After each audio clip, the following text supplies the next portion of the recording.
Hey, how are you doing today? I'm having a very fine morning. I'm sitting in my balcony. There are trees outside with rustling leaves, and I'm sipping my favorite coffee with my favorite choco spread toast. And this is no sugar and no oil. It's completely homemade and healthy. And trust me, including a healthy choco spread toast with coffee in the morning can make your day 10 times better. Because obviously, chocolate is happiness. Okay, now I was basically going through certain thoughts. Recently, I've came across a thought while I happened to watch this video.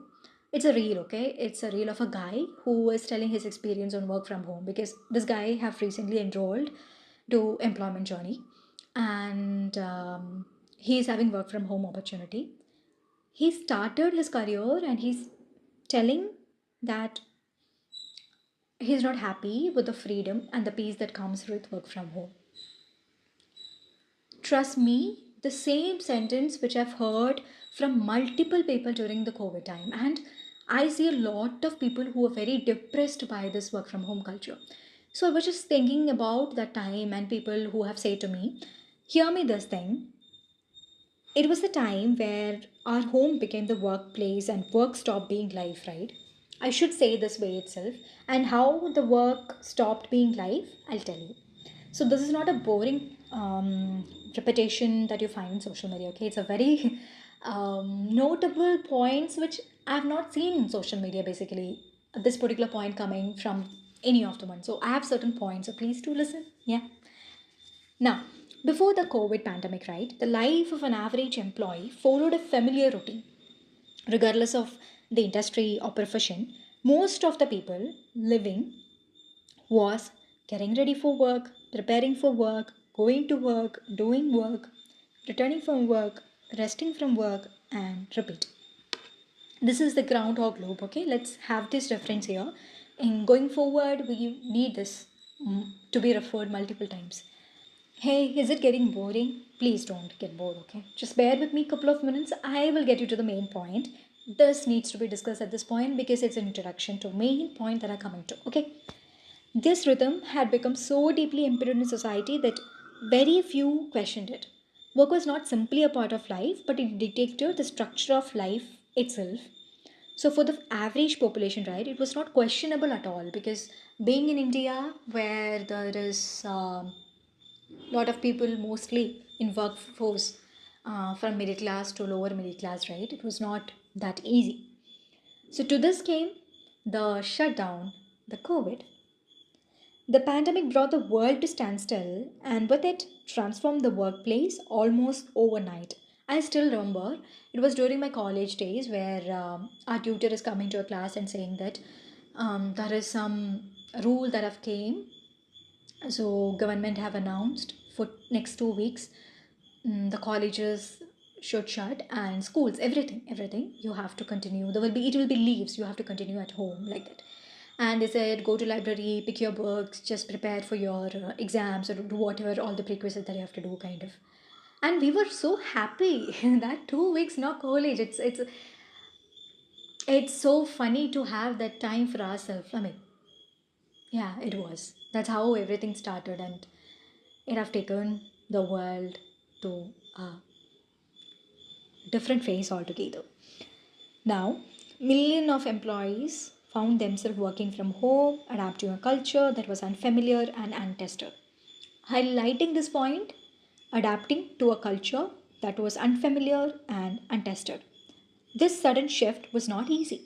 Homes that had always represented personal life suddenly become offices. The boundaries between professional and personal life disappeared almost instantly. So, in the beginning, right, maintaining a healthy work life balance was very much difficult and mostly impossible for many. Employees struggled to separate the working hours from personal time. Families had to adjust to new routines, employees had to rethink their expectations, and individuals have to learn how to remain productive without the structure of a physical workplace because until then it was like there is some sort of monitoring, there is some sort of visibility to our existence itself, so that we became disciplined in that way. Now that we are all inside a room in a comfortable space, only our work is making the noise, not how we do that work is making the noise.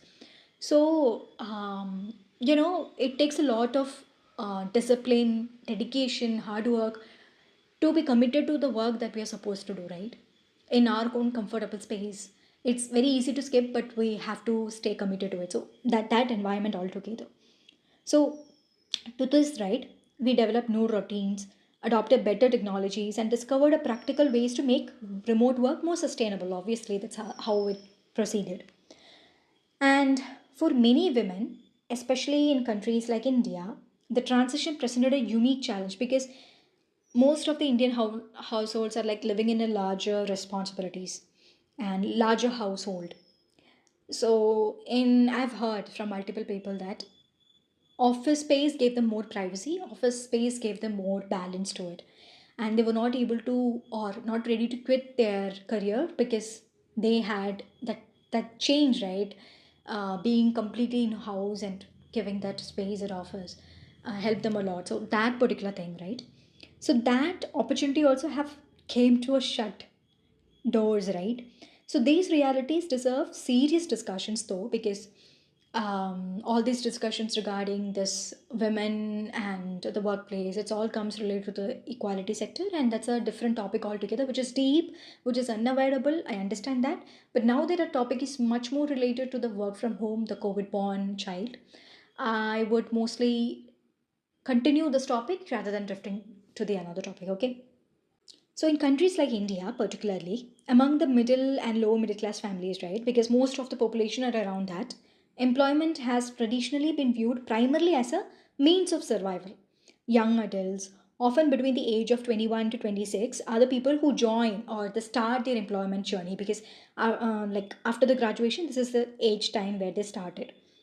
So, those people who is filled with ambition, curiosity, and dreams, they enter the workforce eager to build meaningful careers.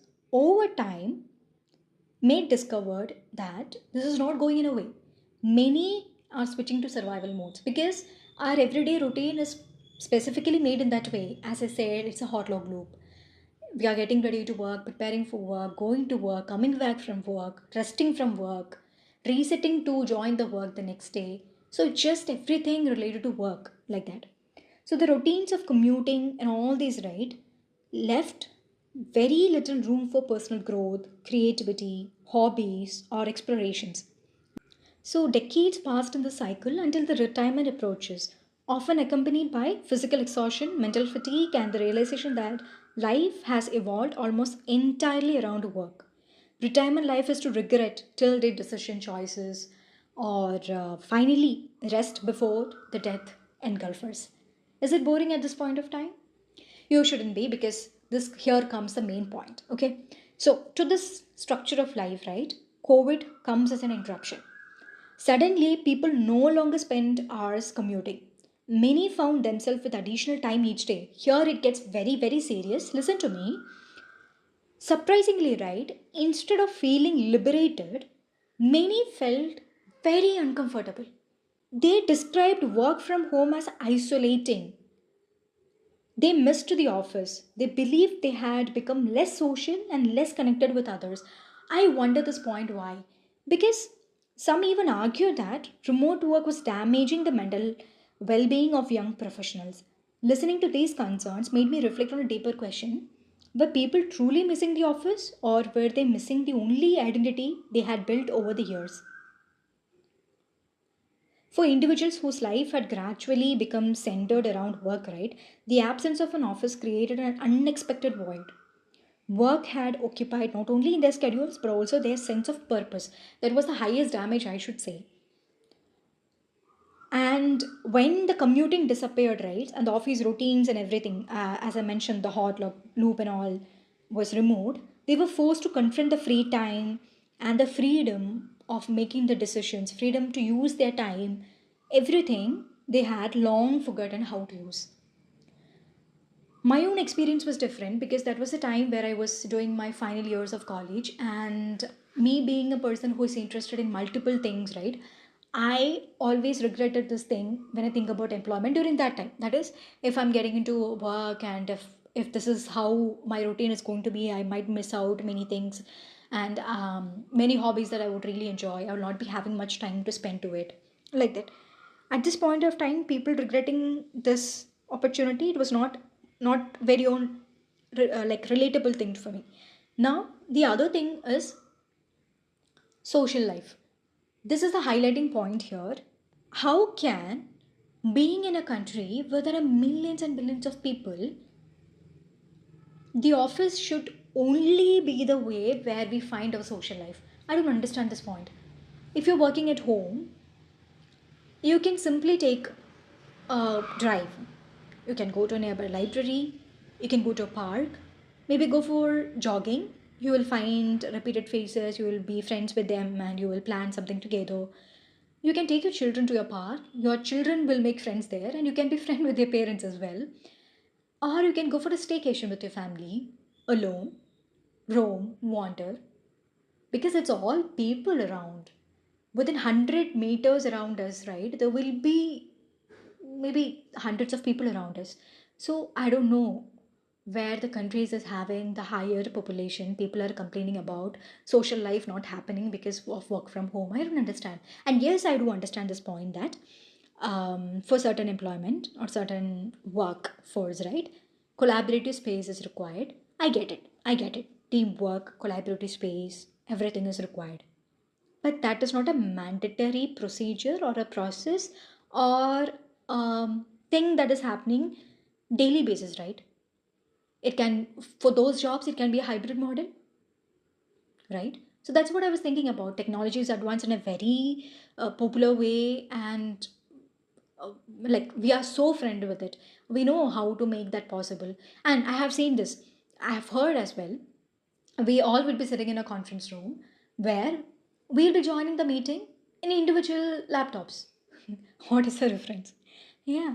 So collaborative spaces, teamwork, the projects, the discussions, the conference, all that can happen while not ending or making your life all about employment, right?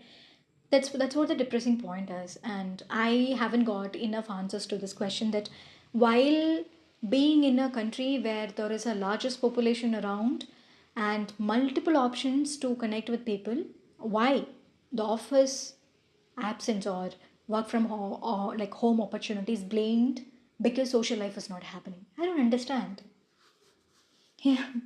So to this, right, another observation shared by many employees is equally relieving, that several professionals had told me that while working in an office, they often did less actual work but received greater recognition because they were visible.